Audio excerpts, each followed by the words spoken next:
আমার একটা লাস্ট প্রশ্ন, এটা সিচুয়েশন আমি দিচ্ছি, আপনাকে এটা বলতে হবে। হ্যাঁ, অ্যারেঞ্জ করুন। পাঁচটা ওয়ার্ড দিচ্ছি আমি, এই পাঁচটা ওয়ার্ডকে আপনাকে সাজাতে হবে। ফ্যামিলি, মানি, লাভ, প্যাশন, ক্যারিয়ার। আপনি অ্যাকর্ডিং টু ইয়োর প্রায়োরিটি অনুযায়ী আপনি আমাকে অ্যারেঞ্জ করুন। আচ্ছা, পাঁচটা ওয়ার্ড মনে আছে? হ্যাঁ। Passion, career, career, family, family, sorry আমাকে একটু চেঞ্জ করতে পারি? হ্যাঁ, প্যাশন, ক্যারিয়ার, মানি,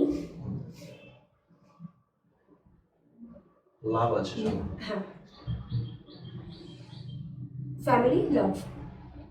আপনি একটু এক্সপ্লেন করুন। আমি কোনো বিষয়ে যদি প্যাশনেট না হই তাহলে আমি সেটা ক্যারিয়ার হিসেবে নিতে পারবো না।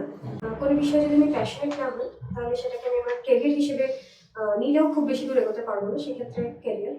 তারপর ক্যারিয়ারটা আমার যদি সেটেল হয় তাহলে সেক্ষেত্রে মানি আসবে, মানি আর্নিং হবে, এবং মানি আর্নিং হলে ফ্যামিলি বিল্ড হবে, ফ্যামিলি হ্যাপি থাকবে, এবং সেখান থেকেই আমার লাভ আসবে।